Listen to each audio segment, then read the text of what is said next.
Of course, ma'am. We're coming up to you. Well, there's no one here yet, and the floor is completely engulfed. We're on the floor, and we can't breathe. Okay. And it's very, very, very hot. Okay. All I see is smoke. Oh, please I'm going to die, aren't I? No. Say your... I'm going to die. Ma'am, say your prayers. And we're not going to... We're going to think positive because you got to help each other get off the floor. I'm now, going to die. I know. It's so hot. I'm burning up. Hello? Help! Okay. Hello, ma'am?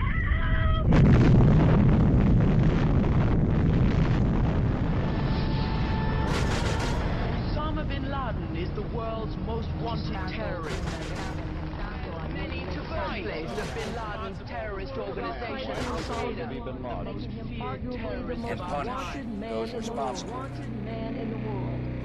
Punish. It's a vast empire.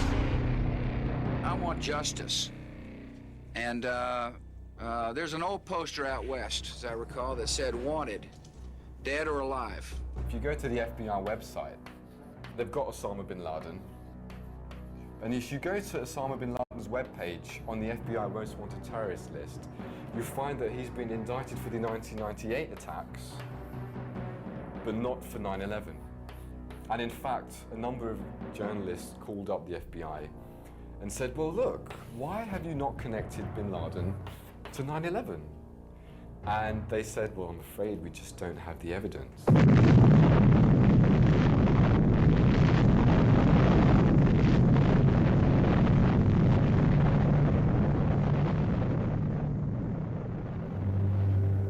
And that's just the beginning.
September 11th, 2001, I was employed by a company called Euro Brokers, and our offices were on the 84th floor of the South Tower, which was the second building to be hit that day with an airplane.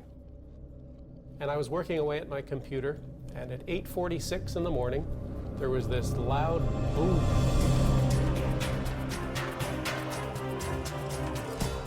At 8:46 and 40 seconds, American Airlines Flight 11 hits the North Tower of the World Trade Center, causing extensive damage between the 93rd and the 99th floors.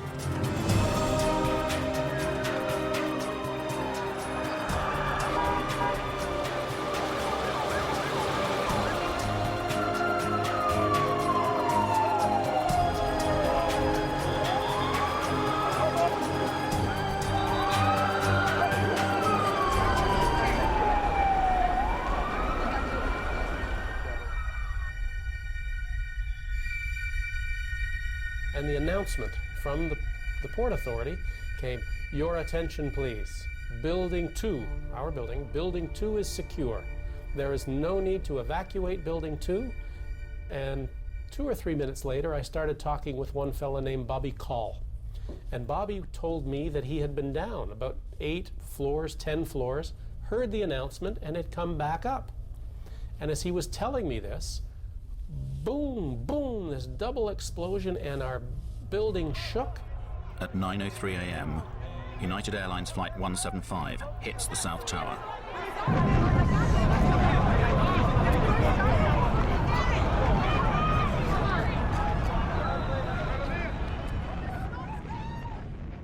Everything just exploded in our room. Now, we're on the 84th floor. What I didn't know at the time was that the second plane had hit 6 floors below us on the 78th floor. So we're 6 floors above impact.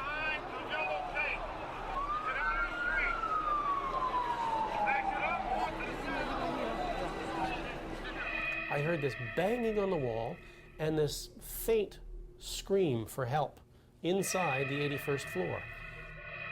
I hooked underneath him and I pulled him up. He said later that I was like Superman. And we came up and over and I fell back down on my back. And this stranger landed on top of me and he gave me this big kiss. We got up, dusted ourselves off, and I said, come on, let's go home.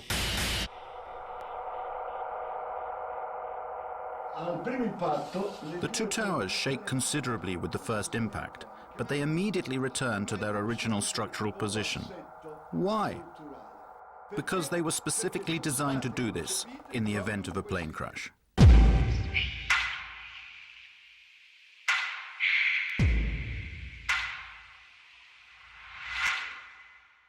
Towers were very solidly built. It's like a tree. You see, when you bend a tree, you have all these fibers in the tree, but they're interconnected. So when the tree bends, it can handle that motion.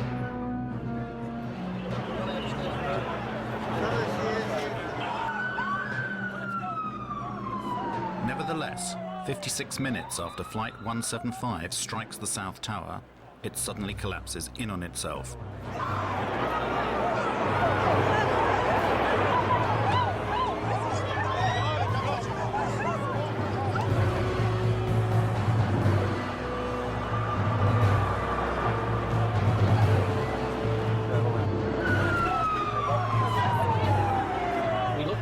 Trade Center, the tower that we just come out of, we started to see it, boom, boom, boom, boom, move.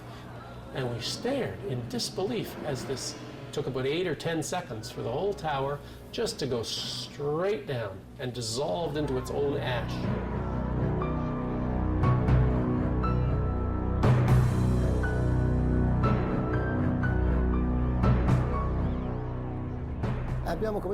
We started to go in, and all of a sudden there were people jumping from the towers. One jumped down and hit a fireman.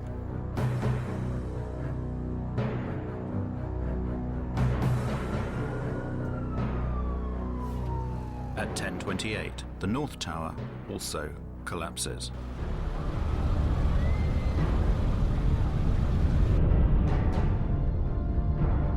I threw away my oxygen mask to make me lighter. I started running because when I turned around, I saw the tower coming down. Then there was all this dust that got me. Do not hit anybody as you drive.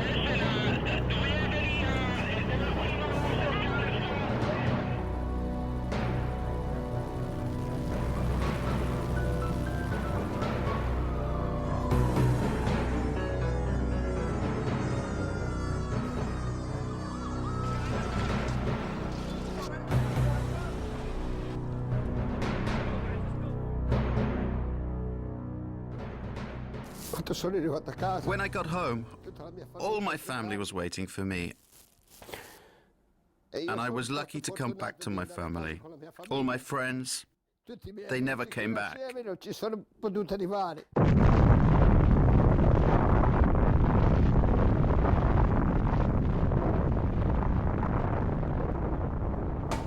The official justification for the inexplicable collapse of the Twin Towers was written by the National Institute of Standards and Technology. Between 2002 and 2006, they studied the demolition of the World Trade Center, reaching the conclusion that the collapse of the towers was caused by the combined effects of the impact of the airplanes and the resulting fires started by these impacts.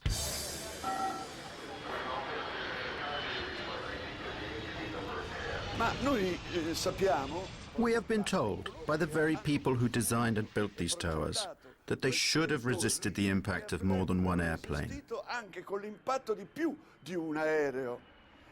We have to ask ourselves, did the engineers and architects imagine that airplanes could crash into the towers without any fuel?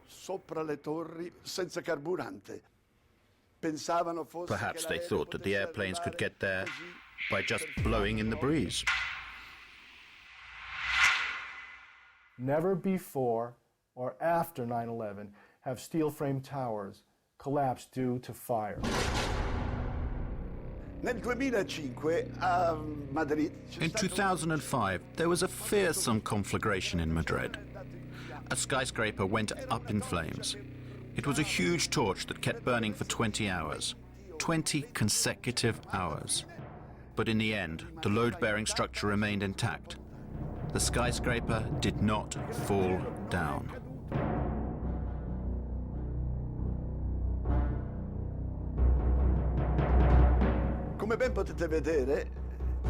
As you can see, the building is enveloped in flames. This skyscraper was not yet complete. It was still under construction. Nevertheless, it remained standing. Something you should note is the white color of the flames. This means that there is a lot of oxygen burning.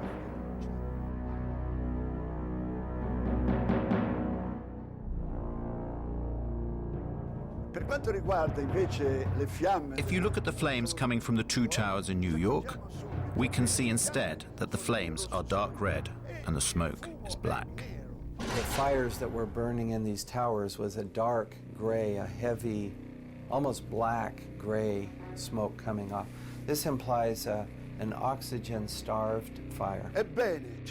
Nevertheless, 55 minutes later, the whole tower collapses.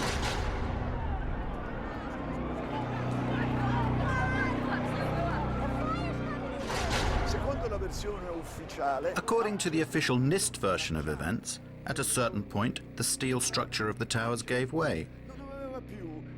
It no longer had the structural strength that it had at the beginning. And all of this was supposed to be because of the immense heat. And here is something difficult to explain. We know that at some point certain people managed to walk down from the top of this tower and cross the point where the fire was strongest. Somehow they reached the bottom of the tower. How did they manage to do that? I don't know. When I looked down there, I didn't see flames. I just sensed that it was the right thing to go and try and test it. We would go as far as we could until we were stopped by flames. And when we came to the 78th floor, the last layer was standing, but it was cracked. And there were flames licking up the other side of the wall like this. It wasn't a roaring inferno. I sensed that the flames were maybe starved for oxygen right there, you know, in the interior. We kept going, and we got onto the 74th floor. When we got down that far, normal conditions. The lights were on, fresh air coming up from below. So the temperature inside the building was not particularly high, as we can see from the presence of this woman who is standing at the precise point where the plane impacted.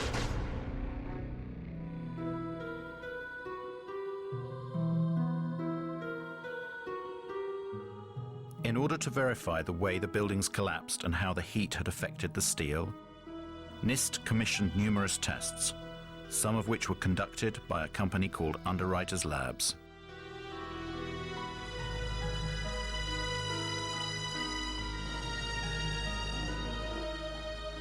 And Kevin Ryan, he's the former employee from Underwriters Laboratories who challenged the NIST report and went public with it. Within a week, he was fired from his job. We did test the floor models in August of 2004. And those tests disproved the primary theory behind the collapse of the buildings. It was called the pancake theory. The floors would collapse upon each other into a stack of pancakes, and then the columns were no longer supported and the columns would fall apart. Well, the floor models didn't collapse in the tests, and these were in furnaces, you know, testing furnaces, much hotter temperature, longer periods of time. They still didn't collapse. So, a few months later, the government put out an update on their report. And they stated not only that the floors did not collapse, but they had done tests on the few samples they had saved from the fire zones.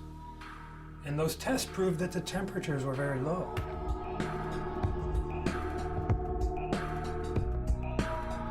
Temperatures were not hot enough to even soften steel. And yet, they're coming out with a summary statement that says that's what actually did happen, that the floors did collapse and the steel did soften.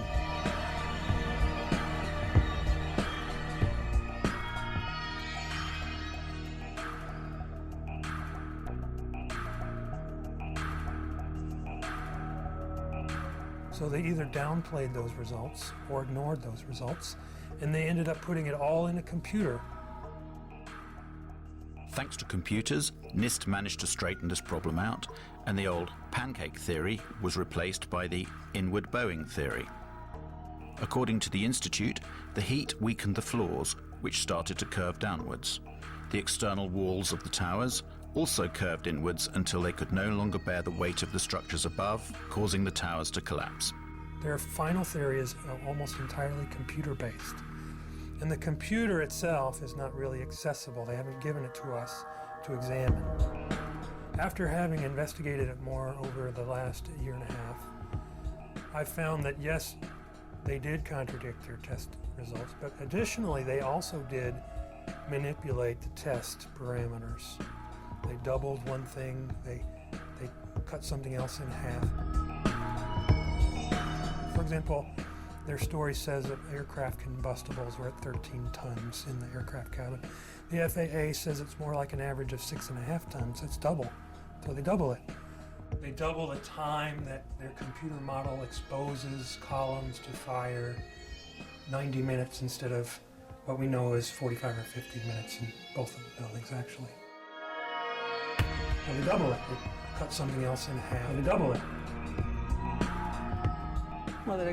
One of the things that particularly struck me was the incredible speed with which the towers came down. There was something truly inexplicable about the speed of the collapse.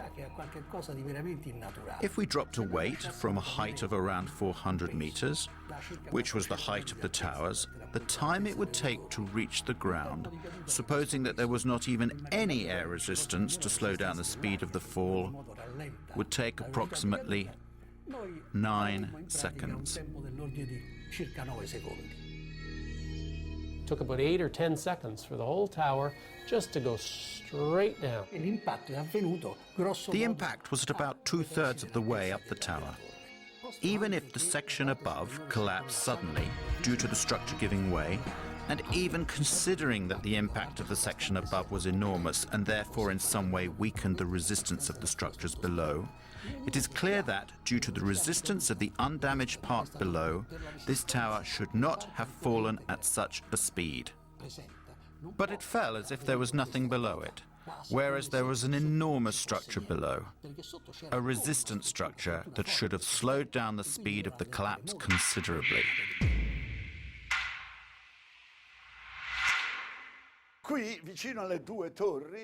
Here, close to the two towers, there was another large tower, which was hit by the debris from the tower that collapsed. This building, this huge, it was a 47-story building, was never hit by a jet. And yet it came down that same day, but 7 hours after the last tower fell, 7 hours later.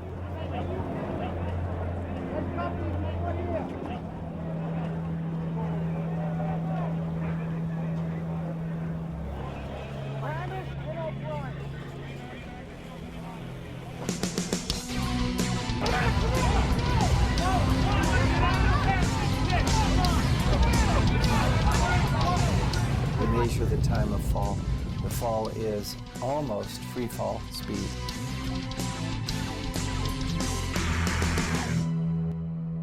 The collapse of the North Tower inflicts some damage to Building 7, causing fires to ignite on a few floors. Even the official version admits that fire has a low probability of causing the collapse. But why does total collapse take place? And why does it occur at free fall speed? As I saw the collapse of World Trade Center 7, I realized this was something that needed to be studied and could not be ignored. Building 7 and the Twin Towers share one utterly bewildering similarity: the presence of molten metal found in the debris of all three buildings weeks after the collapse. Is this molten metal that we have now studied at length that came from these buildings and existed then in pools underneath the rubble of all three skyscrapers, both towers and Building 7. A metallographic analysis was conducted by a specialized institute that examined the structure of a girder taken from ground zero. Quando sono state sfilate queste travi, la parte che era sotto le macerie pare. When these girders were extracted from under the rubble, it seems as if parts of them had melted. This is totally inexplicable because the temperatures reached by the fires could only have been 800 degrees at the most. To melt a steel girder, you have to reach temperatures of around 1600 degrees. How could this be?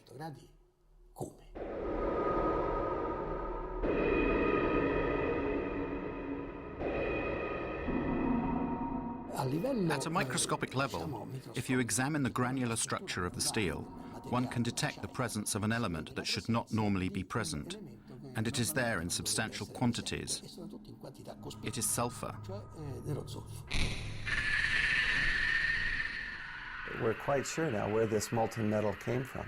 It comes from a material called thermate, which is aluminum powder,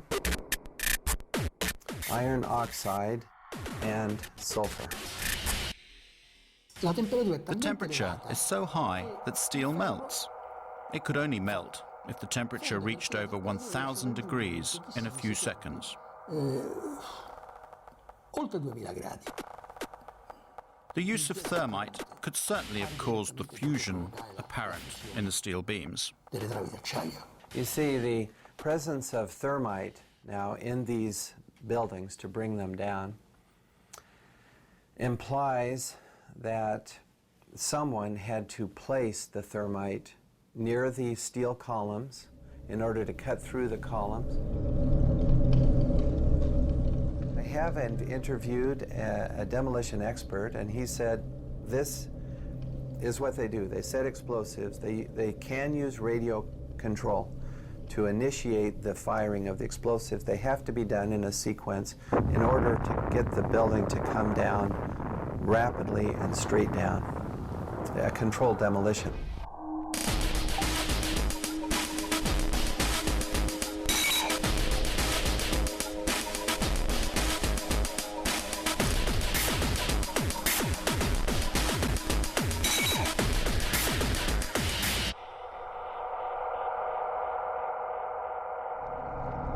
Scientists, we look at different hypotheses, different explanations, but then we have to look at all the data to see which explanation fits the best. You have to incorporate all the picture. Yes, you may take an isolated fact like the plume and say, well, perhaps that was a high air pressure that somehow blew a window out, but that will not account for the molten metal or the sulfidation or the molten pools. When the South Tower collapsed and blew into my apartment directly across from the World Trade Center, I saved the dust. I gave it to Stephen Jones. The dust that was provided by Mrs. McKinley is very interesting because it's like a snapshot of the residue being produced by the tower during its collapse. It's perfect. Now we look in the dust and we see metal droplets. And when I saw that, I thought, whoa. This is what I expect from thermite because I've done a number of thermite experiments and you get small metal drops being thrown out in all directions. And this is what we see in the dust now, these little metal drops. We also see barium. This is very interesting because barium nitrate and sulfur are part of the military patent on what is known as thermate. This is thermite with sulfur and barium nitrate added to make this material cut more rapidly through steel. Now, barium is a very toxic metal, so one would not ordinarily expect this to be present in the large concentrations that we see. So the fact that we see it in these and in the dust is a very strong indication to me that the military form of thermite that has been used. The it turned out that literally dozens of firefighters and emergency medical workers had given testimony that they had heard 1, 2, 3, 7, 8, some said 10 explosions going off in the building. Some of the people in the buildings reported that they were banged around and knocked downstairs by explosions. Other people testified to seeing flashes, and many of them said, it looked just like on TV when we see them bring down buildings with explosions. We saw the flashes, we saw the demolition rings, we heard the sounds. I worked there for 20 years and I was a janitor, the person that cleaned all the floors. The building has 6 up-levels of basement. The support companies for the cleaning of the World Trade Center were located on Big One. While I was there at 8:46, all of a sudden we hear boom, an explosion so hard that pushed us up. When I went to verbalize it, like 6 seconds after, we hear that boom, that impact all the way on the top. So 2 different events, and at that very moment when I said, oh my God, a guy comes running into the office, and this guy had his hands extended, both arms like this, and his skin was pulled totally from both arms, and it was hanging from the top of the fingertips like it was clothing. And I thought at that time that it was clothing. And when I went to say something, I looked at his face, I realized that he had missing parts of his face. He had, on that particular day, the only master key. He went up with a master key, unlocking door after door so firemen could get in, and he himself, I think he said, brought out 15 or 20 people. So I started opening the doors of the stairwells so people could escape. Willie was made a hero, and he was at the White House, and we have a picture of that, of George Bush honoring Willie Rodriguez for being a hero. We hear boom, boom, boom, different explosions. And I asked the fire department, he said, what is this explosion? And what they said was, maybe it's the gas tank from the kitchen. No, the kitchens were all electrical, so that didn't make any sense. I heard a loud explosion, an explosion that I had never heard in my whole life, an enormous explosion. My ears were hearing loud explosions at ground level, very mysterious.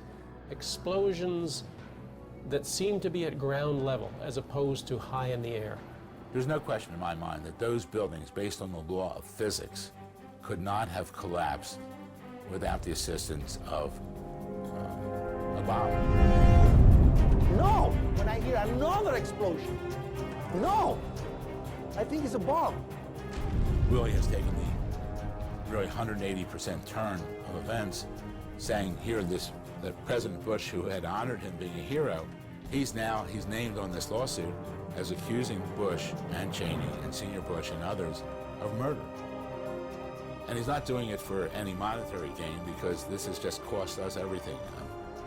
Willie lost his home, lost his job. Right now, his goal is to find out the truth.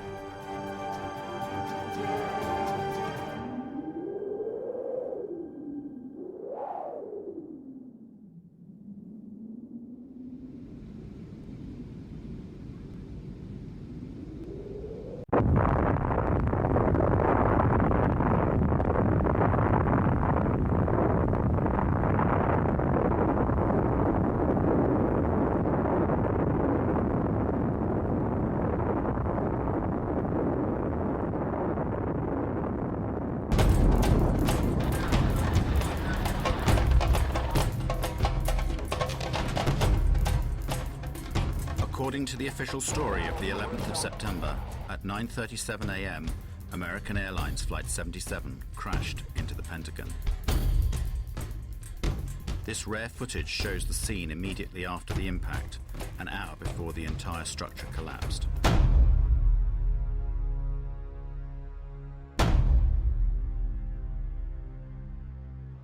As you can see, it is a rather unusual scene. One would reasonably expect to see something of this sort. That is to say, pieces of the airplane, suitcases, debris everywhere, just like every other air crash on land. Instead, there is no substantial visual evidence of debris.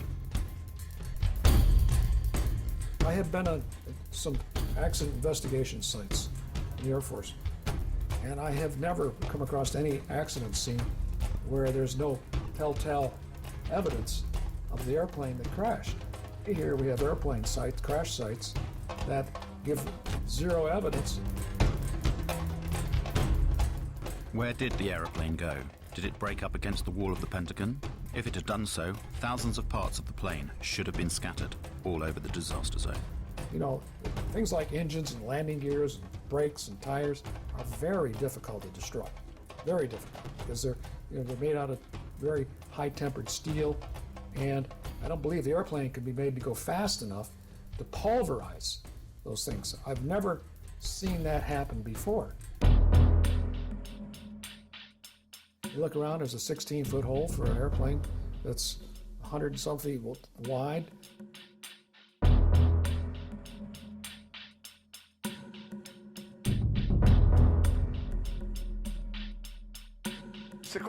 According to the official story, the American Airlines Boeing 757 disappeared inside this hole.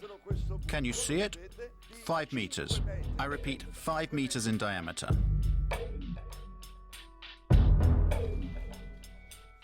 Let's make some calculations. A Boeing 757 is, including its wingspan of course, 38 meters wide.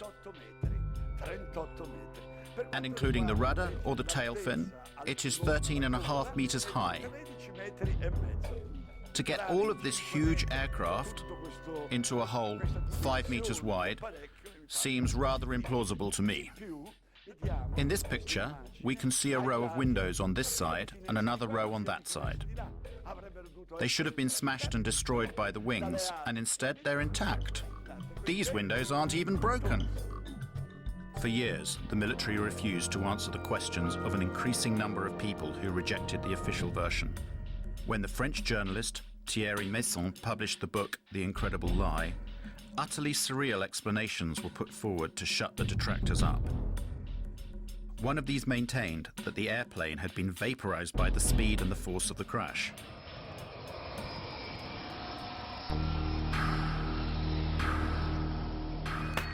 One very strange thing that doesn't make sense is the disappearance of various components of this Boeing. For example, the 2 engines. And what about the plane's wings? Where did they go? Had they been gasified? Instead, we are told the fuselage remained intact, and it smashed through the whole outer wall of the Pentagon and emerged through the other side, destroying a number of columns.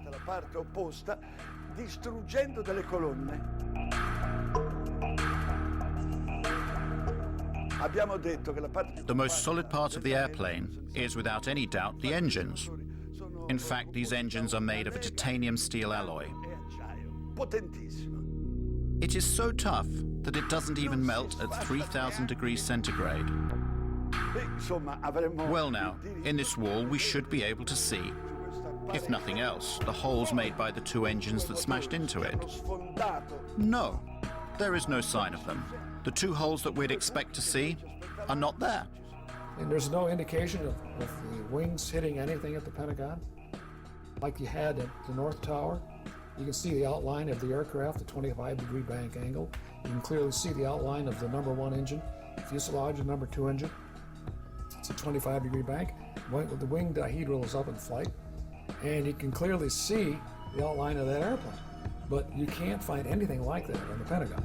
You can't find anything like that in the Pentagon. These inconsistencies have created more and more difficulties for the proponents of the official version. So, while the military kept silent during this debacle, various photos of airplane debris found on the external lawns and along the supposed route of the airplane within the building started appearing in newspapers and on the web. Va bene, niente gassificazione. Very well, they admitted there was no gasification, but another theory was immediately put forward. It suggested that in order to enter a hole 5 meters wide, at a certain moment, the airplane somehow closed up its wings, just as dragonflies do. The plane entered the hole. Oh look, there they are. The engine and the other pieces of the plane were found there. One of my experiences in the Army was being in charge of the Army's imagery interpretation for scientific and technical intelligence during the Cold War. I measured pieces of Soviet equipment from photographs. It was my job. I look at the hole in the Pentagon, and I look at the size of an airplane that was supposed to have hit the Pentagon. The plane does not fit in that hole. So what did hit the Pentagon? What hit it? Where is it? What hit it? Where is it? What's going on?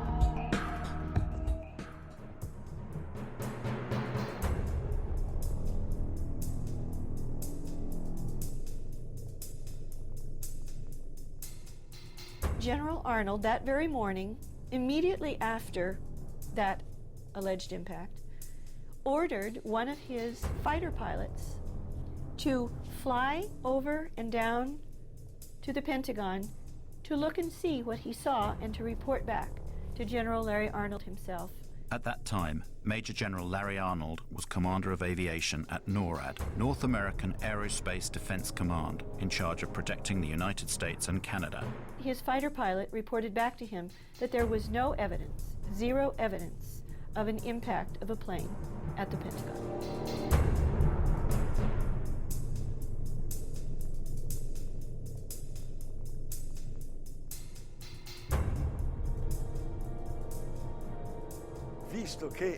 Since the Pentagon possessed 86 separate and complete video recordings of the incident, why didn't they show some whole portions of them to those people who had doubts about it?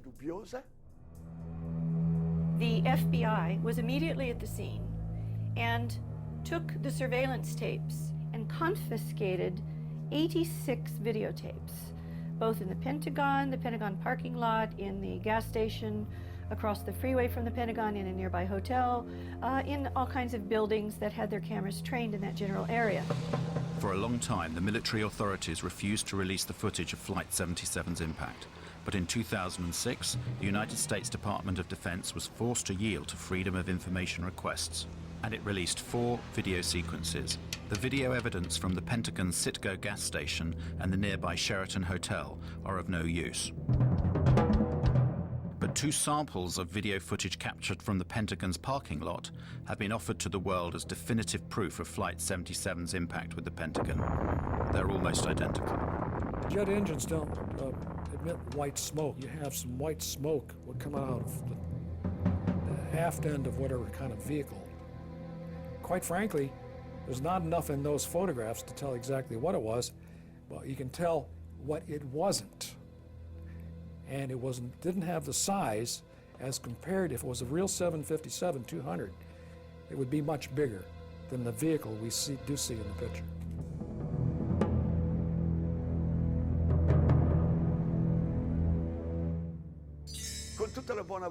With the best will in the world, can you see an airplane here? The Pentagon tells us you cannot see the airplane because, unfortunately, it passed between one frame and the next. One frame and the next. So where is the aeroplane?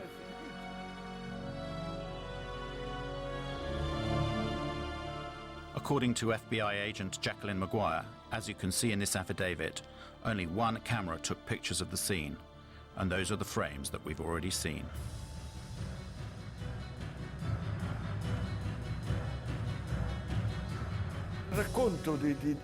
The story of how this airplane is supposed to have got there is absolutely absurd.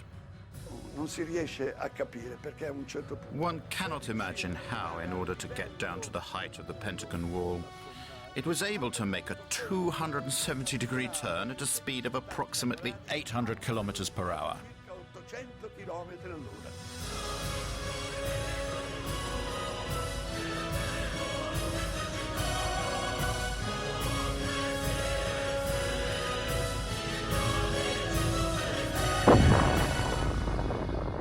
That is a really difficult maneuver. And what I will say to you is that an experienced pilot with thousands of hours probably would have to take between 10 and 20 attempts. Skilled, thousands of hour pilot, probably 10 or 20 times before they would be able to pull off that maneuver. 757 is not designed to do that. 757 is designed to be basically a cruise ship in the sky. It's not acrobatic, so you just can't do that with one of those big airplanes. The air traffic controllers at the Dulles Approach Control, when they saw this target come in and make this turn, they said, oh, that's a fighter. Because military fighters can do that, okay? And military fighters with autopilots and being flown remotely, they have the structural capability. They are designed to be able to be that acrobatic.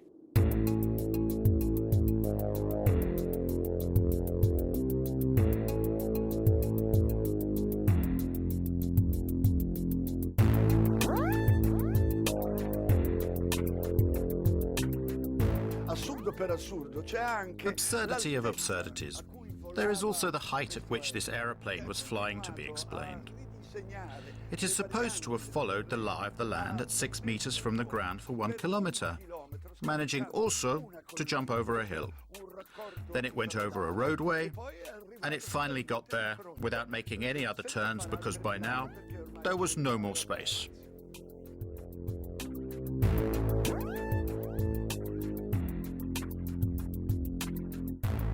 Have the airplane, the story has the Flight 77 was going 530 miles an hour, 460 knots, and it can't go that fast on level flight, down that low. If you're up high, the true airspeed can go up and it can go that fast, but not down low. The air is too dense. I challenge any pilot anywhere. Give him a Boeing 757, tell him to do 400 knots 20 feet above the ground for half a mile. Can't do. It's aerodynamically impossible. And so the story of how the airplane hit the Pentagon just doesn't make any sense at all.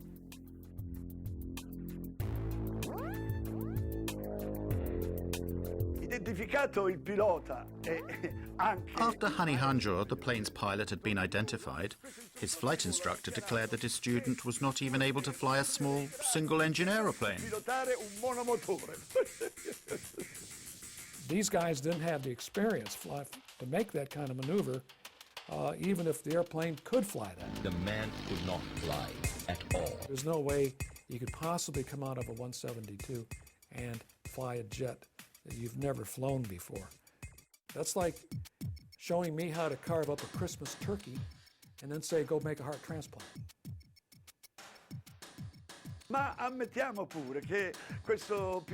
Even if we suppose that such an incompetent pilot had the opportunity to fly a Boeing 757, we still have to ask ourselves how he managed to violate the most heavily protected airspace in the world. Lo spazio aereo più protetto del mondo.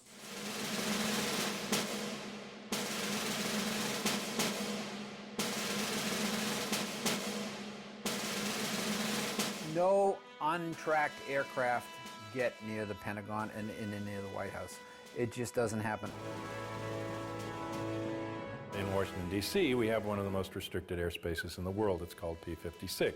It has a separate radar tracking system and a separate military response system. P-56 is that restricted airspace that is around the Pentagon and the White House, and it is a highly, highly, highly sensitive area. There are supposed to be no unknown aircraft that can go through there. That has an air defense identification zone in a 50-mile radius around D.C., and then it has a protected zone 17 miles around the Washington Monument and an inner protected zone 3 miles around the Capitol. That space is essentially unbreachable. It has to be because of the importance of the buildings there. It's like an aviation no man's land. Nobody goes in there. Nobody. They have F-16 and F-18 jets at Andrews Air Force Base about 10 miles south of D.C. They also have the 113th National Guard Air Wing at Anacostia Naval Air Station that can send scrambler jets up in a very short period of time. Both are in place that day. Neither one responds at all until after the Pentagon is hit. In addition to that, the Pentagon has its own defenses. If a plane, any kind of a plane, was coming in towards the Pentagon, why didn't the anti-aircraft missiles batteries that are there, why didn't they fire to protect the building? This is, after all, the most heavily protected building on the planet. That craft had to have been a military craft, because only the military craft put out a signal. It's called an Identify Friend or Foe IFF device. And only the military craft would be allowed to approach the building. The two radar systems that the military radars, defensive radar systems, read are a civilian transponder and a military transponder. Military transponder is called IFF. Civilian aircraft do not have an IFF transponder. They are not given that capability, okay? So if there was a 757, American 757 that went into the Pentagon, for example, and it shut off its transponder, it didn't have a military IFF transponder on it. So it was a primary target. It's a primary target going into that airspace, should have been shot down. What I'm describing to you is a breakdown in standard operating procedure by FAA, NORAD, P-56, and the Pentagon, all on the same day, in the middle of, after 9/05, what was known nationally to be a terrorist attack. And it makes no sense. Nobody goes in there. This is, after all, the most heavily protected building on the planet. It just doesn't make any sense at all. The Pentagon symbolizes our military power in the world. And they had hit it. And to this day, nobody knows what they hit it with, whether it was an airplane or whether it was a missile. And our government will never tell us. So we just kept wait for the French to explain it. What hit it? What's going on? There is nobody anywhere at any point in this entire investigation that has said that is positively American 77. They suppose it, they presume it, they assume it, they say this is what we think it is. The controller, Daniel O'Brien, who saw the unidentified blip coming in from the west at a high rate of speed, had no way of knowing what it was, because the primary was a primary return only. The secondary radar, the transponder, was turned off.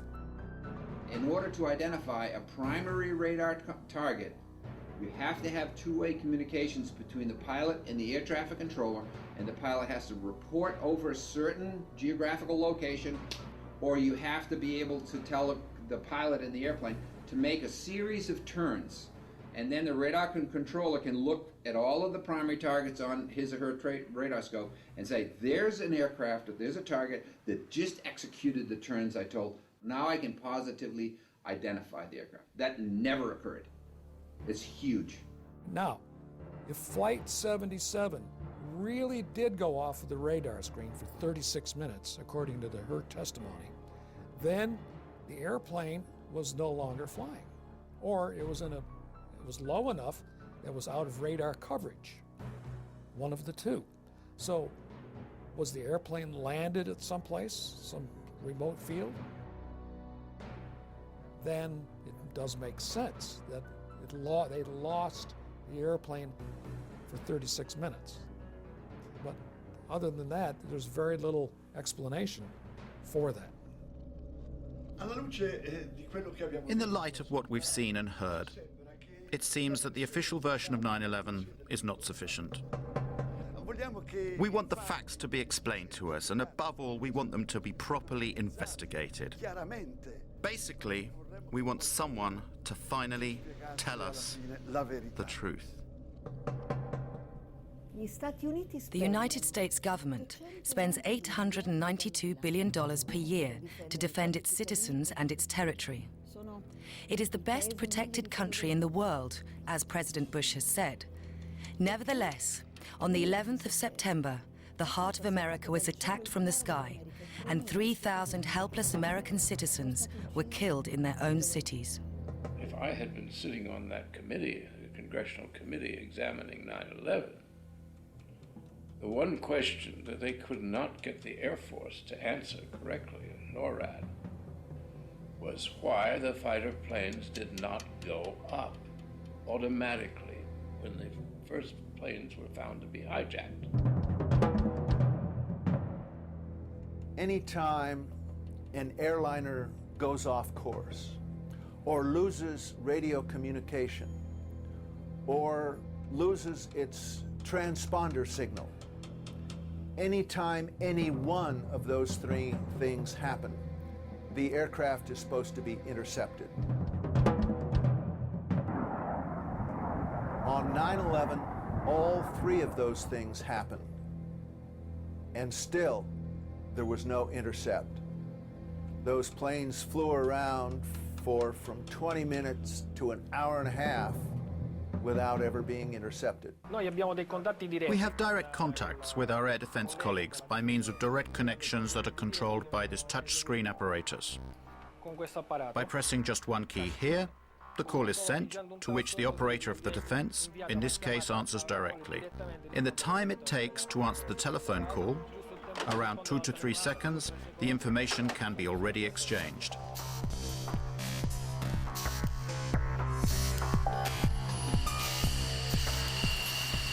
So why weren't the full hijacked planes intercepted and shot down? Military jets travel much faster than passenger aircraft.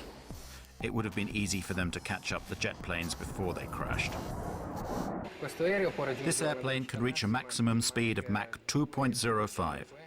This means it exceeds twice the sound barrier. This is approximately 2,400 kilometers per hour.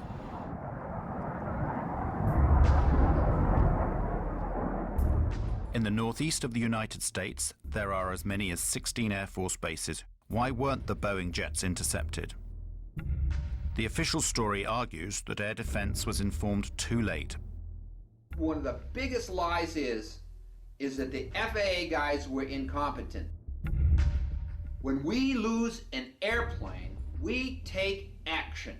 We do not sit, we do not delay, we go to protocol. Boom, boom, boom, boom, boom. When the air traffic controllers first saw American 11 start to lose its radio, lose its transponder, go off course, and all of these bad things that are going on, they did not take a coffee break.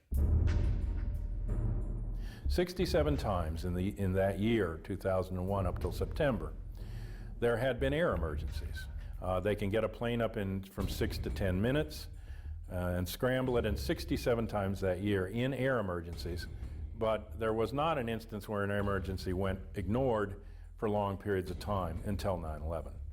A lot of people down the road say, well, the president had to give authority to shoot aircraft down and stuff like that. That is not true. An interceptor pilot has the responsibility and the authority on his or her own to shoot down an airplane if they think the situation calls for it, and this is how it would be. You don't have to wait for a military command. You don't have to wait for orders of any kind. That's not an option. That's the law. It's inherent in being a fighter pilot. You know that's what you have to do, unless somebody has told you to stand down. Before 1970, we had one form of scrambling aircraft, and it was immediate, bang, bang, bang. Then in the 1970s, we had some hijackings come into our civil airspace, and that wasn't a quick response.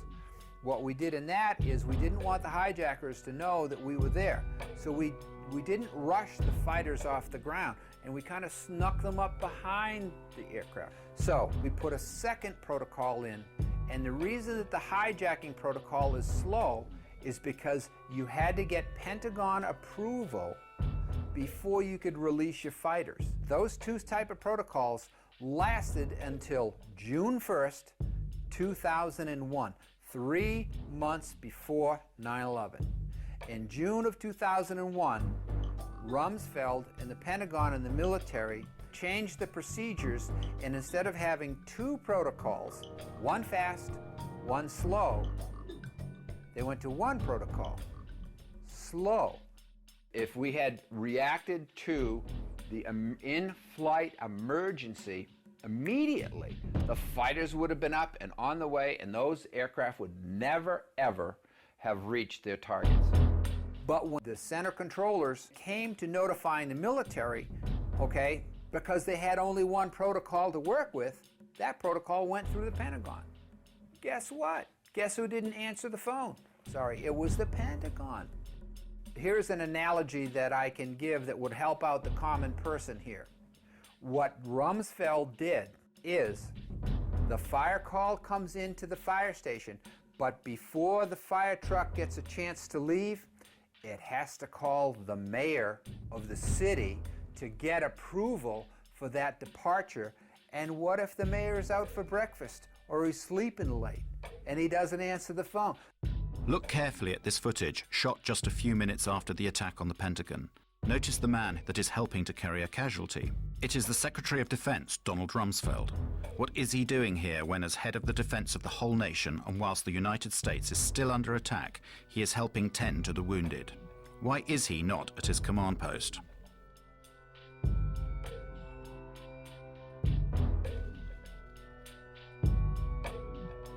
The phone calls went to the Pentagon.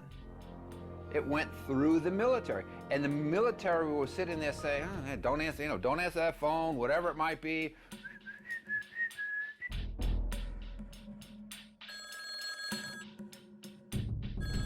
Now, how would you like your fire department to sit there and say, "Well, I'm sorry, we can't come and put your house out and save your lives because the mayor didn't say so"?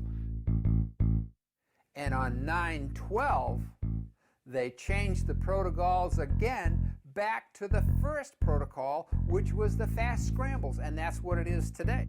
So the way that Rumsfeld's Pentagon managed this whole thing is they switched gears, okay? They switched out of having two fast and slow into slow, okay? And then said, oh, we're bad, 9/12, let's go fast again. When the United States was attacked without warning at Pearl Harbor, after 8 inquiries, General Walter Short, commander of the Army for the Defense of Hawaii, and Admiral Husband Kimmel, commander-in-chief of the Pacific Fleet, were both charged with negligence and summarily dismissed. But after the 9/11 catastrophe, nobody, neither the Secretary of Defense Rumsfeld, nor the head of civil aviation, nor that of air defense, was either punished or removed from office. On September 10th, Brigadier General W. Montague Winfield asked Junior Officer Captain Charles Leidig to temporarily replace him as Director of Operations at the Pentagon Command Center from 8:30 a.m. on September 11th.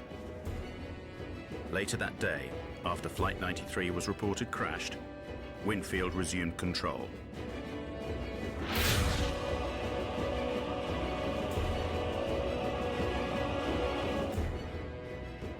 Captain Leidig had only just completed a course qualifying him to run the command center.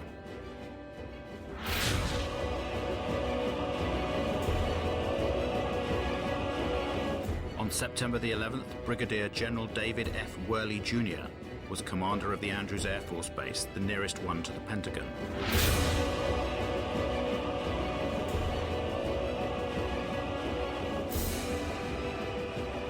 On September the 11th, Richard B. Myers, Vice Chairman of the Joint Chiefs of Staff, in the absence of Chairman Shelton, was the temporary head of all U.S. Armed Forces.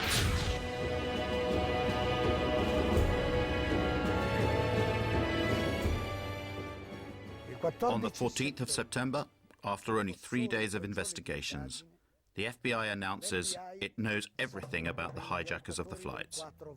We have, in the last 24 hours, taken the manifests and used those as an evidentiary base, and have talked to many of the families of the victims, and have successfully, I believe, identified many of the hijackers on each of the 4 flights that went down. Let's look at the Lockerbie case. It took 2 years to bring indictments in that case. 2 years. In this case, in only 3 days, the FBI provided the names of all the hijackers without providing any evidence that they were actually on the flights. On the 12th of September, the Attorney General of the United States, Mr. Ashcroft, declares to the whole world that the passport of one of the hijackers had been found, a few blocks away from the ruins of Ground Zero. Ci dicono che tutto ciò che si trovava. Even though they had said that everything inside the towers had been burnt up or had been reduced to a fine dust. So, the steel was molten, but paper survived?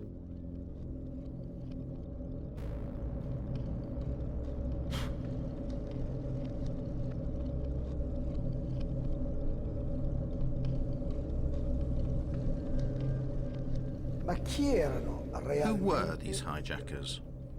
The official story states that 15 out of the 19 came from Saudi Arabia, Venivano dall'Arabia Saudita, che si erano that they were trained in Afghanistan, and that they were Islamic fundamentalists, fanatical Muslims. dei musulmani fanatici.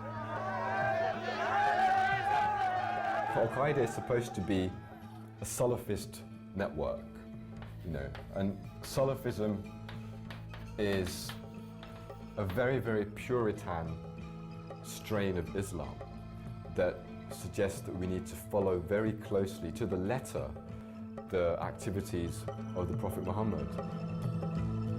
So, were these people Islamic fundamentalists? The evidence would suggest no. Muhammad Atta was basically not an Islamic fundamentalist. There was always drinking, always drinking. If it wasn't wine, it was beer or liquor or whatever. There was always drinking, always. And they had massive supplies of cocaine. Muhammad and all these people that he was with, they were drunk and stoned out of their freaking minds.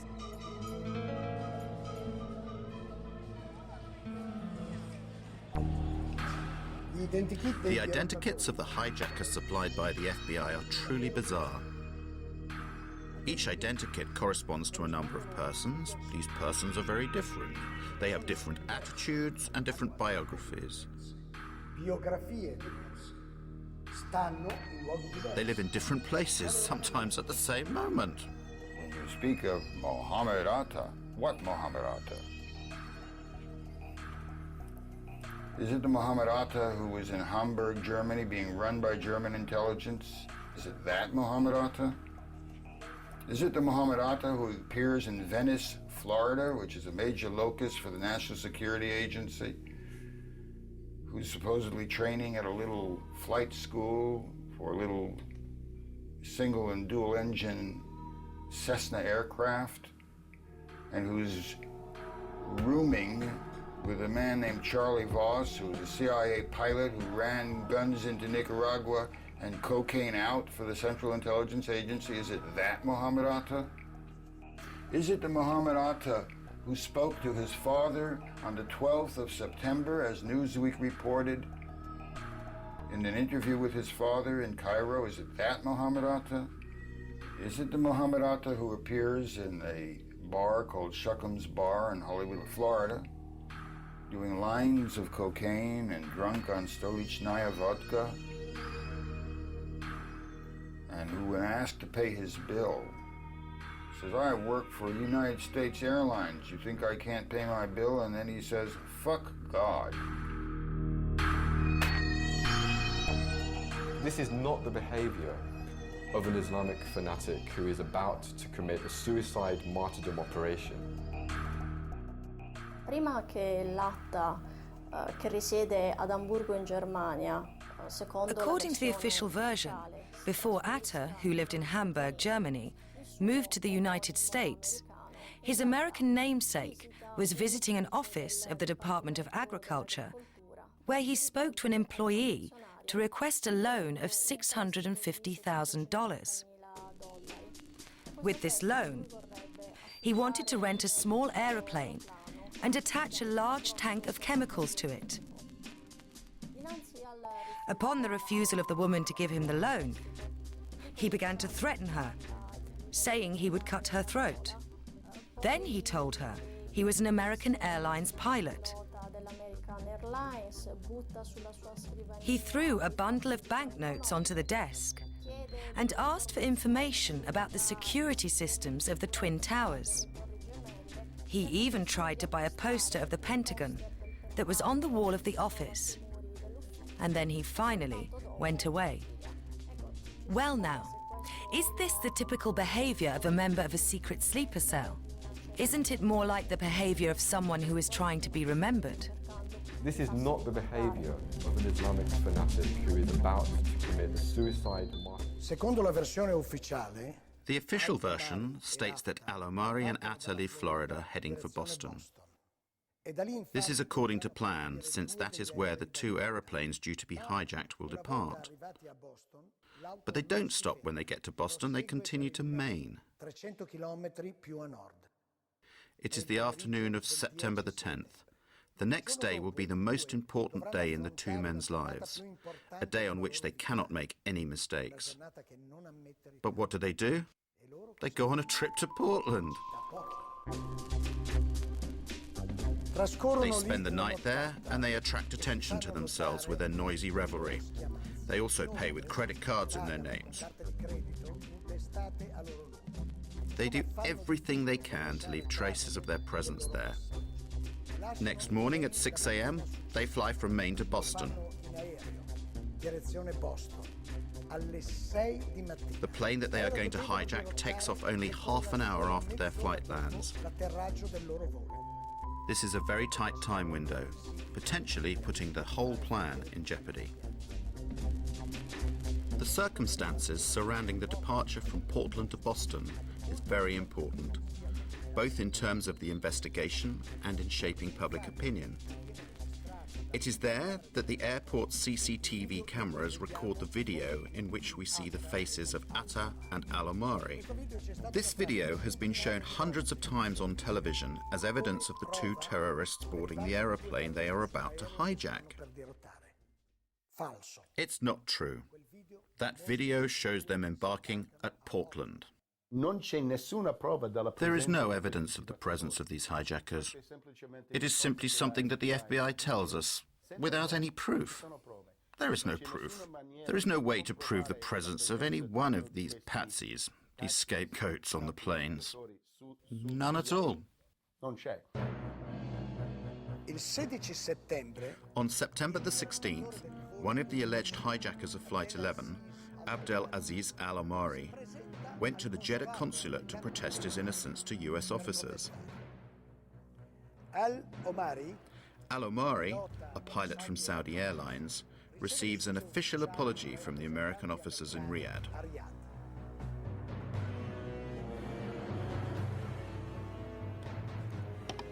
il 22 settembre, Then, on the 22nd of September, Walid al-Shahiri announces he is still alive. He too is supposed to have hijacked Flight 11. From his house in Casablanca, Morocco, the impertinent al-Shahiri declares his innocence.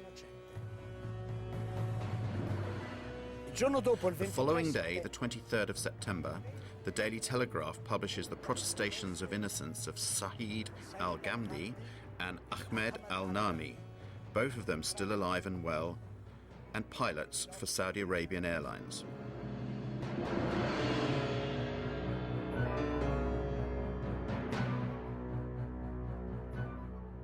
il 27 settembre, On the 27th of September, CBS tracks down Salem al-Hazbi. Al-Hazmi.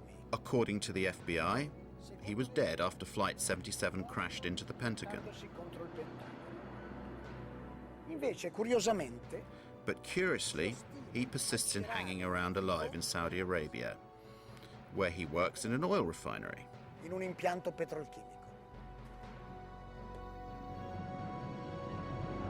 I nomi di Have the Al-Omari names of Al-Omari, Al-Shahiri, Al-Ghamdi, Al-Nami, and Al-Hazbi depennati been deleted from the list of the hijackers, with many apologies? No. 6 years later, these 19 people are accused as being the sole perpetrators of the terror attack.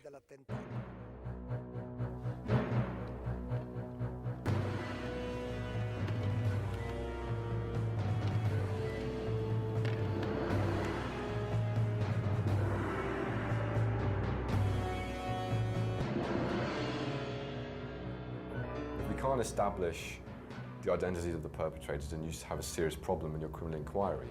And raising this question is not about raising conspiracy theory. It's really just about criticizing the absolutely ridiculous nature of the criminal inquiry and the fact that they have no idea who carried out these attacks. Then the fundamental question in a criminal inquiry is who did it?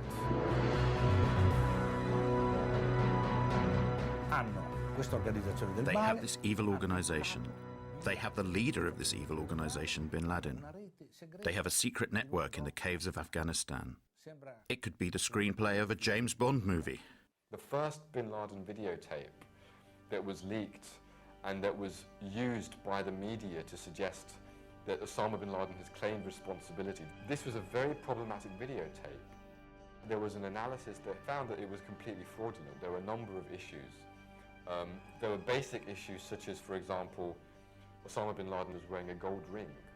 Now, in Islamic fiqh, Islamic law, a man is not allowed to wear gold. So why is the head of one of the most militant Salafist movements wearing a gold ring? Doesn't make sense.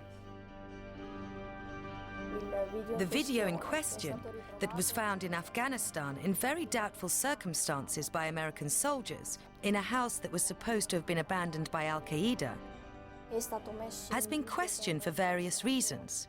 For example, a German TV network gave an alternative translation. It is completely different from the one given by the American investigators. They are not apparently claiming a role in the 11th of September attacks, but they are simply talking about what happened on September the 11th. Many of the other videos of Osama bin Laden have in fact a person speaking and an audio track that does not correspond, or that corresponds very little, to what his lips are actually saying.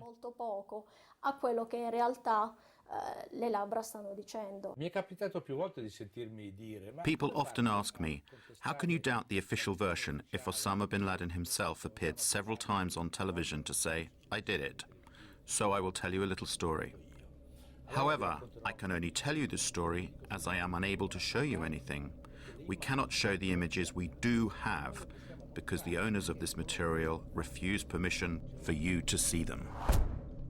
In the summer of 2005, the Commission of the European Parliament for Security and Defence, of which I am a member, was invited to a special screening created by the Washington Center for Strategic Studies. We were asked to watch a film which depicted what would happen in Europe if Brussels was hit by a nuclear bomb. 50,000 deaths, 100,000 injured. The reactions of various European governments. Suddenly, footage of Osama bin Laden claiming responsibility for a nuclear attack on NATO headquarters comes on screen. All members of the parliament, myself included, were rendered speechless.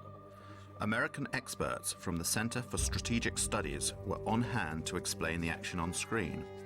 Then a parliamentarian finally said, "Today, we were shown a convincing demonstration of how Osama bin Laden's image can be completely manipulated."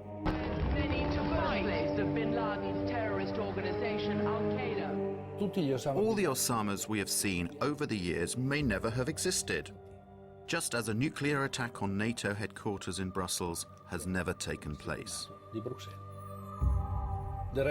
Now they're denying us use of these images. No matter, we will go on without them. But people, have a look yourselves. This is an Osama bin Laden from the 7th of September of 2007. Compare him with the other Osamas we have seen in the last few years. Do you believe it is possible that he is getting younger over time? Do you believe it is possible that his beard is darker than before? Do you believe it possible that his nose has grown? We don't need analysis. A child can understand that they are two different people, but these people are being introduced to us as if they were the same person. And this story has been told to us now for over 6 years.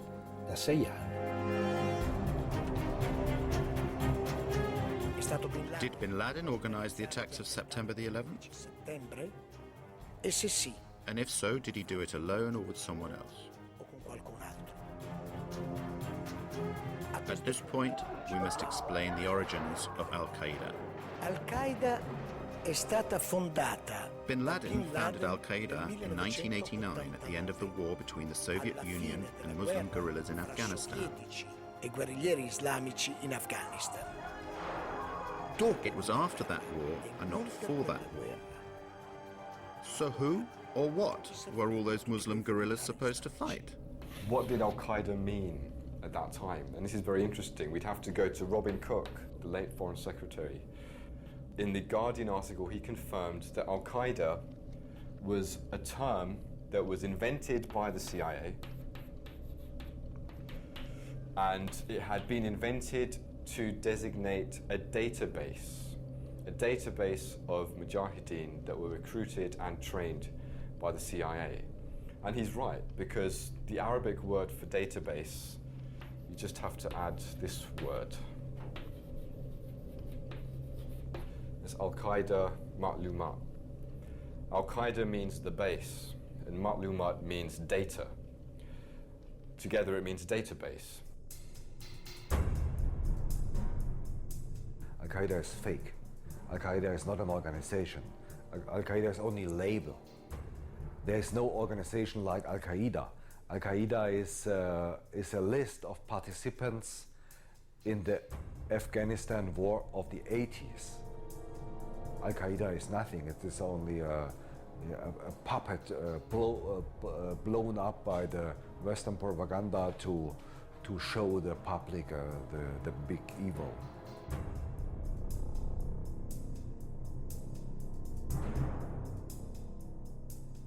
I was chief of the visa section at the American Consulate General in Jeddah between September 1987 and March 1989.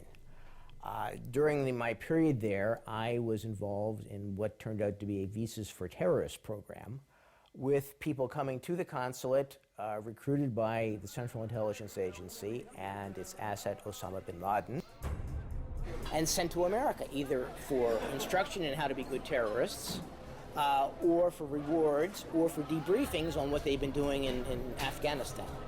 I assume it was simply on how to blow things up, shoot things down, and overthrow governments. After the Cold War, their connections with Al-Qaeda proliferated, multiplied. Al-Qaeda is being controlled in various ways, directly and indirectly.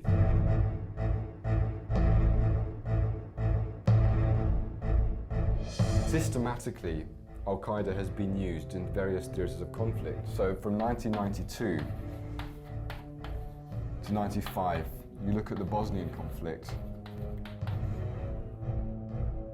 I believe that the American government was working with various Arab and Muslim organizations, whether it was Al-Qaeda or whether it was people that became Al-Qaeda, to be trained, to be armed, and to be sent to the Balkans to overthrow Slobodan Milosevic and anybody allied with him.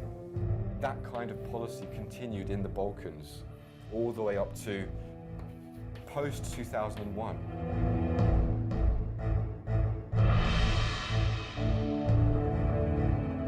American Secret Services, who only delivered weapons during the war, after the war also engaged the jobless mujahideen on their own payroll.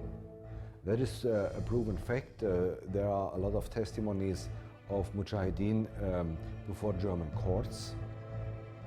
They were hired by subcontractors of the Pentagon, namely the private contractor MPRI, Military Professional Resources Incorporated.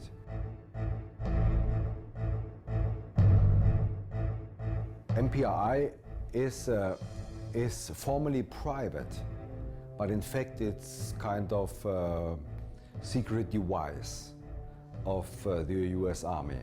They have more 4-star general under contract than the Pentagon itself. If the Pentagon wants to do some dirty job and thinks they cannot get the money and they cannot get the approval of the US Congress, they give the job to this private company.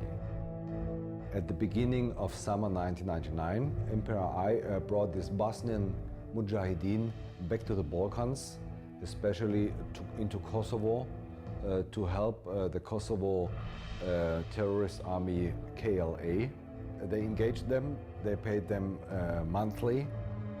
A lot of Bosnian Mujahideen were involved in the big terrorist attacks of the last 5 years. So, speaking about 9/11, 5 of 7 Arabs in the center of the 9/11 plot were former Mujahideen fighters in Bosnia. 5 of 7. Nobody speaks about it. What is required for you to get a visa approved to enter the United States? The type of information you have to supply is extremely detailed.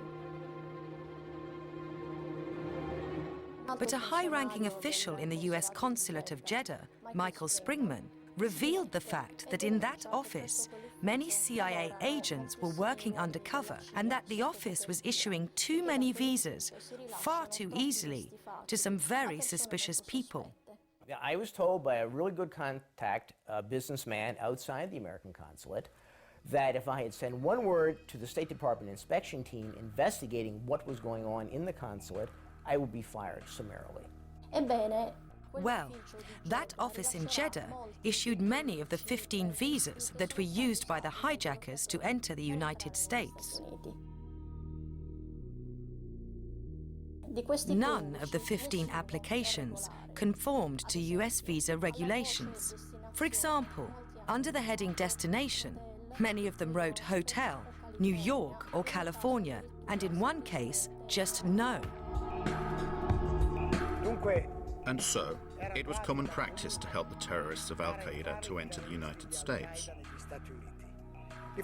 They came to be trained, and this went on for years and years. The same thing happened with the hijackers of September the 11th. The terrorists, 6 of the terrorists, including Mohammed Atta, trained at U.S. military facilities. Okay?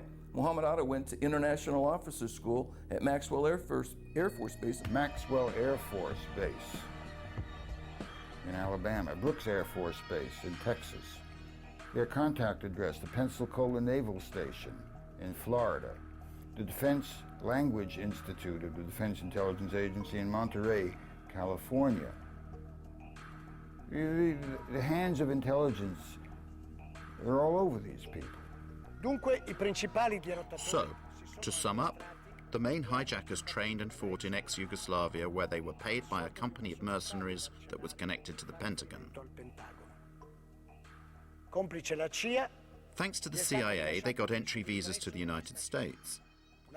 Once they were in America, they did everything they could to be recognized and to attract attention to themselves since they were sure of their impunity.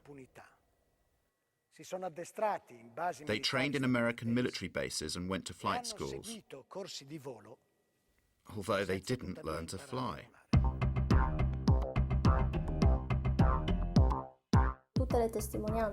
All the testimony about these lessons indicate that these men were completely incapable of maneuvering even small aeroplanes.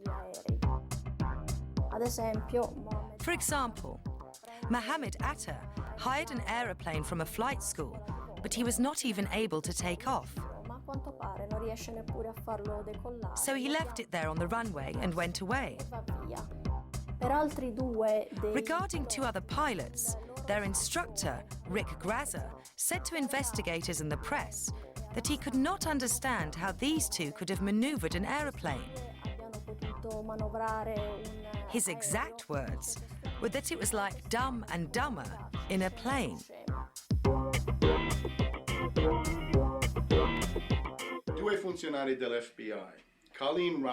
Two FBI agents, Colleen Rowley in Minneapolis in the state of Minnesota, and another who was in Phoenix in Arizona, sent messages to the FBI's headquarters in Washington, saying, more or less, watch out. There are many Arabs here who have enrolled in flight schools. The first person in the flight school that called the FBI took a big risk, because at the time what he was doing was reporting about a customer, a paying customer. And those flight schools depended upon, to a certain extent, foreign pilots. And so now he's reporting about a paying customer. You know, this person is very suspicious. A list of facts that pointed to Moussaoui being a terrorist. He wanted to learn to fly but not take off and land. I have never seen such a unusual person seeking flight instruction.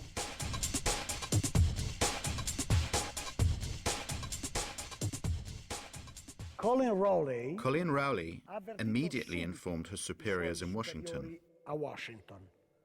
but nothing happened. Their investigations were obstructed. Were no warning signs that I'm aware of that would indicate this type of operation in the country. I wrote a memo in May of 2002, 12, 13-page memo, is the Joint Intelligence Committee report. And both of those were, I hope, basically what my memo did was expose that this was not true, that 9/11 could not have been prevented.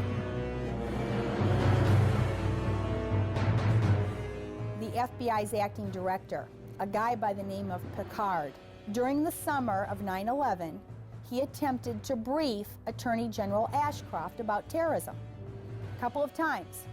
And the first time, Ashcroft showed little interest in terrorism. In fact, Ashcroft ended up ranking terrorism as his lowest priority in August of 2001.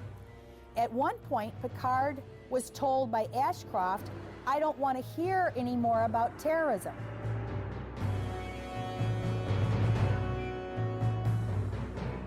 After September 11, 2001, when I heard about the planes crashing into the World Trade Towers and into the Pentagon, I said, geez, these were the same people, according to the Los Angeles Times, who had gotten their visas from the American Consulate General at Jeddah. I called the Federal Bureau of Investigation and tell them essentially the basics of the Visas for Terrorists program. I did this, I called, and I called, and I called. I was passed from one office of the FBI to another and ended up at the Washington field office, and someone there said, "We'll get back to you." Well, 6 years later, I'm still waiting.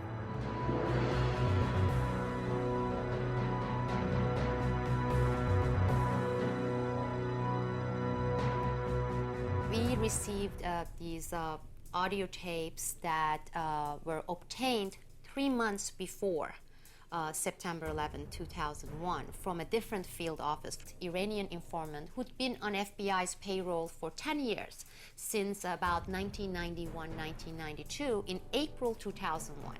And in April 2001, this informant told the FBI that on a separate issue, he had obtained information about Al-Qaeda, bin Laden, issuing an attack in the United States that would involve 5 major cities, and it will involve airplanes, and that the attack was going to take place within the next few months.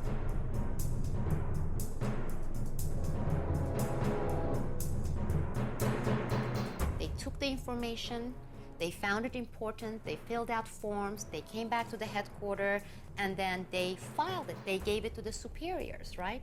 Nothing happened. 2 months later, they met with the same informant again. And the informant asked, he said, "Did you do something with that information I gave you, because it came from really reliable sources?" And the agent said, "Yes, we gave it to our superiors." Well, nothing happened. Nobody followed up on this. They discovered Ramzi Youssef's computer with the Bojinka plan in 1996 in the Philippines. It talked about taking hijacked planes and running them into the Pentagon, the White House, the Capitol, the CIA headquarters, and the Twin Towers. The Pentagon staged an exercise a year before, in October of 2000, at the site with the Arlington County Fire Department to simulate a plane running into the Pentagon and how the fire responders would get there and what they would do. So this was not outside the box or, out in the blue. They not only expected it, they prepared for it.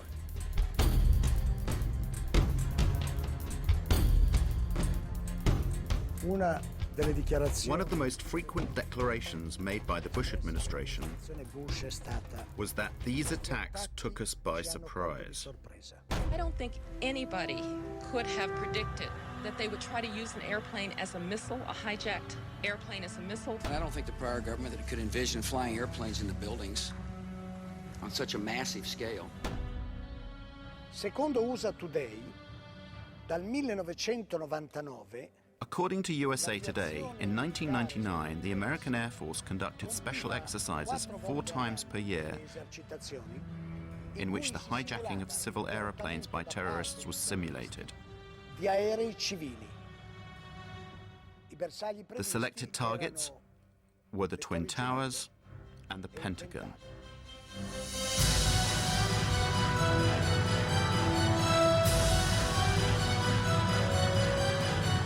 I don't think anybody I could don't think have the prior predicted. government that could envision flying airplanes in the buildings. Could have predicted. I don't think the prior government that could envision flying airplanes in the buildings.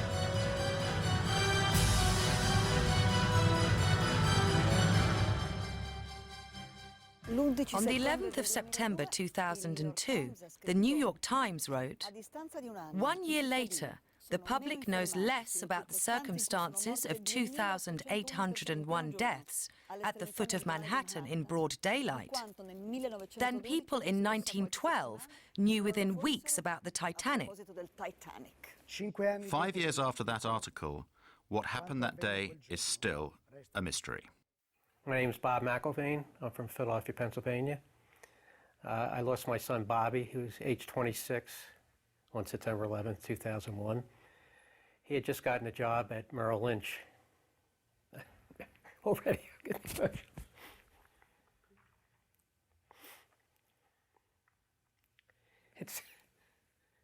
It always hits you blind.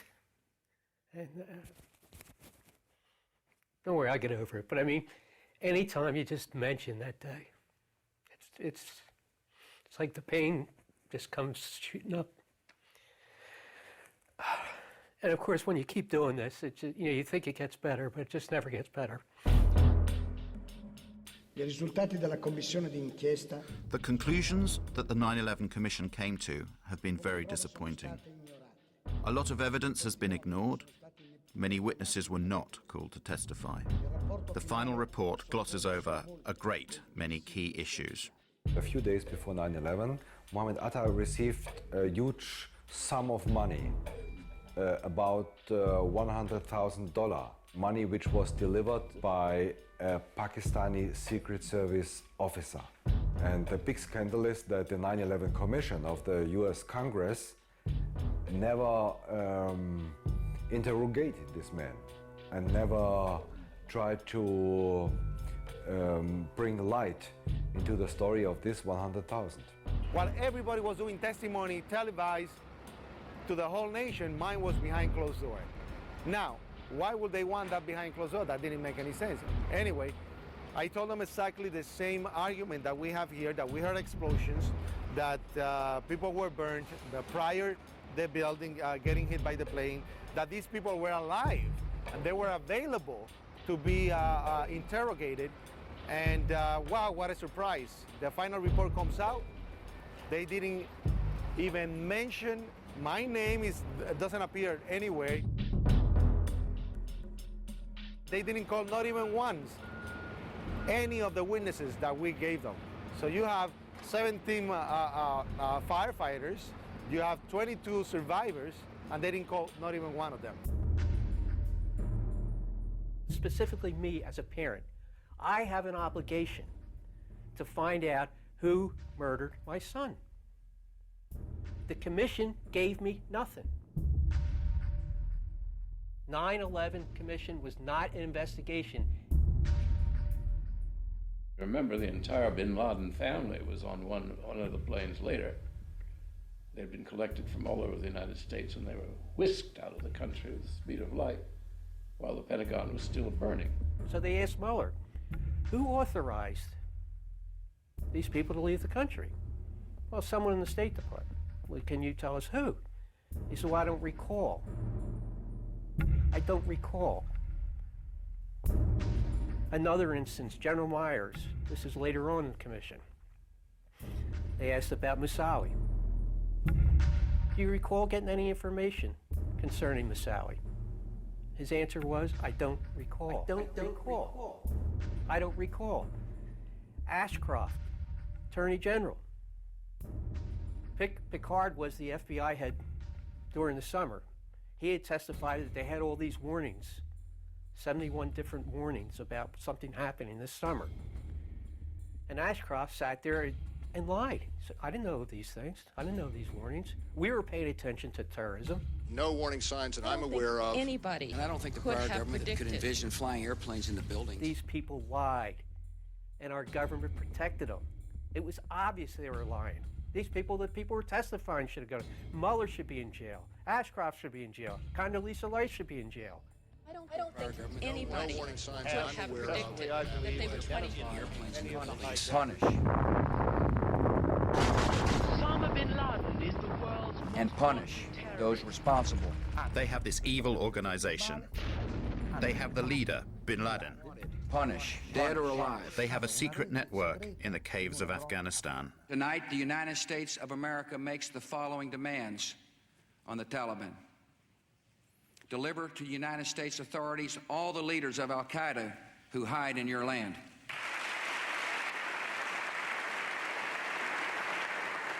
Give the United States full access to terrorist training camps so we can make sure they are no longer operating.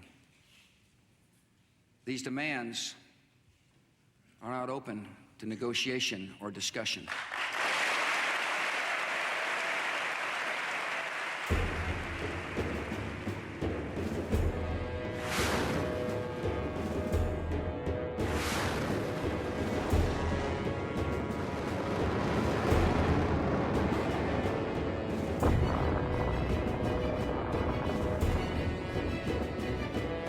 Obviously, they will never catch bin Laden, because then everybody will think the war on terror is over.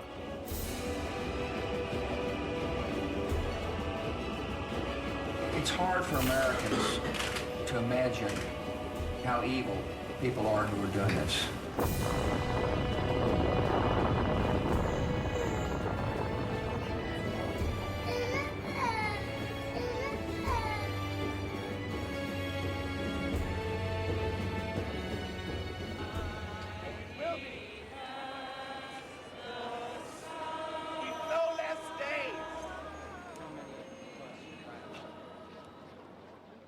I'm not a conspiracy theorist. I'm a parent looking for the murder of my son. And you have to be a moron to think that 19 Arabs did it. Again, my dogs know better than that. So that's very important. Put yourself in my shoes and think of your child being murdered. And you've never had an investigation. Well, how would you feel if they refused to investigate the murder of your child?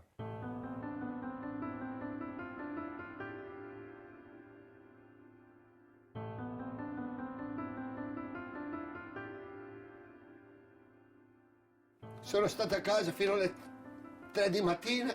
I was at home until 3 in the morning. Then I got up because I couldn't sleep. I went back there, down there, to try to find someone. Could a fireman or a policeman still be trapped down there? I wanted to find him, even if he was... or a person who worked there, only to give myself a bit of satisfaction.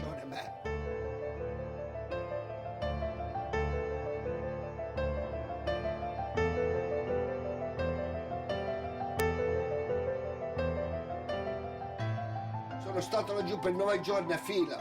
I was down there searching for 9 days, but I didn't find anyone alive. I went down there for nearly a year and a half. And if I wasn't down there working and searching, I was at funerals. They took my friends from me. They took my job from me. And I really loved that job. And they took my health from me. I do not want people to forget that day.